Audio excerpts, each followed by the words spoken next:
बहुत वर्ष पहले की बात है। गरीब ब्राह्मण परिवार में पति पत्नी और उनकी एक पुत्री निवास करते थे। सारा परिवार प्रभु भक्ति में लीन रहता था। उनकी पुत्री सुंदर, संस्कारी और गुणवान थी।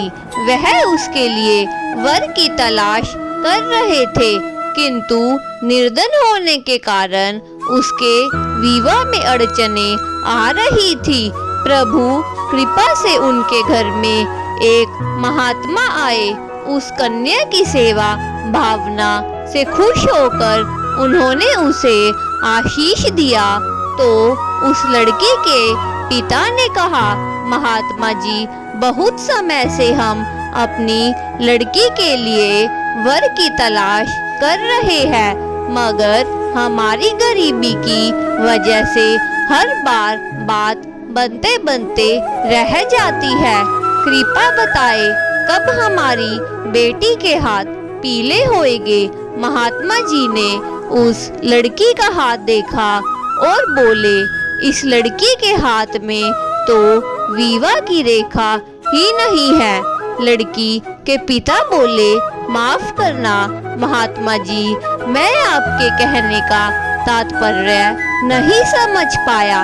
महात्मा जी ने इस लड़की के भाग्य में विवाह सुख नहीं है।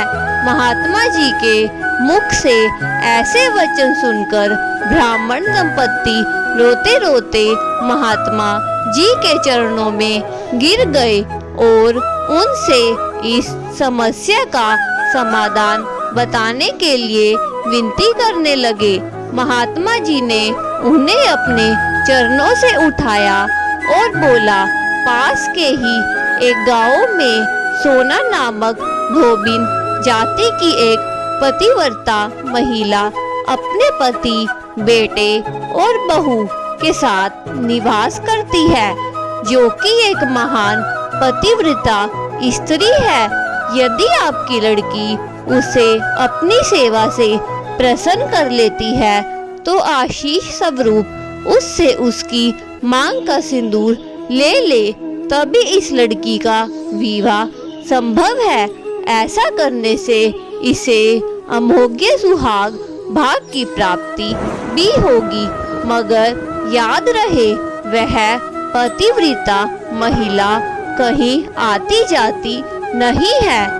महात्मा जी ब्राह्मण दंपत्ति के घर से विदा हो गए। ब्राह्मणी ने अपनी लड़की को अगले दिन भोर फटते ही धोबिन की सेवा करने भेज दिया। लड़की पूरे दिल से सोना, धोबिन के घर की साफ सफाई और अन्य सारे कार्य कर उनके उठने से पूर्व ही अपने घर लौट आती। यह कर्म बहुत दिन तक चलता रहा। फिर एक दिन सोना धोबिन अपनी बहू को शाबाशी देते हुए बोली, तुम तो ब्रह्मा मुहूर्त में उठकर ही घर का सारा काम कर लेती हो और मुझे आभास तक नहीं होता। बहू बोली, नहीं माता जी, मैं तो सुबह देरी से उठती हूँ, मुझे लगा घर के सारे काम आप करती हो। अगले दिन सुबह होते ही सास बहू सुबह उठकर घर के एक कोने में छुपकर निगरानी करने लगी कि कौन है जो ब्रह्मा मुहूर्त में ही घर का सारा काम करके चला जाता है। अपने निर्धारित समय पर ब्राह्मण की बेटी आई और मुख से भोजन करते करते घर का सारा काम दिल से करने लगी। अपना काम पूरा होने पर जब वह जाने लगी तो सोना धोबिन ने उससे पूछा, तुम कौन हो बेटी और इस तरह छुपकर मेरे घर का काम क्यों करती हो? ब्राह्मण की लड़की ने उन्हें महात्मा के द्वारा कही गई सारी बात बताई। सोना धोबिन पतिव्रता होने के साथ साथ नेक दिल की थी। वह उस लड़की की मदद के लिए तैयार हो गई। उस दिन सोमवती अमावस्या थी। वह उस लड़की के साथ बिना अंजल ग्रहण किए उसके घर की ओर चल पड़ी। उसने सोचा रास्ते में कहीं पीपल का पेड़ मिलेगा तो उसे भनवरी देकर और उसकी परिक्रमा करके ही जल ग्रहण करेगी। लड़की के घर पहुंचकर धोबिन ने जैसे ही अपनी मांग से सिंदूर उस कन्या की मांग में लगाया तो उसके पति के प्राण पखेरु उड़ गए। उसे ज्ञात हो गया कि उसके पति इस दुनिया में नहीं रहे। वह ब्राह्मण परिवार से विदा लेकर चल पड़ी।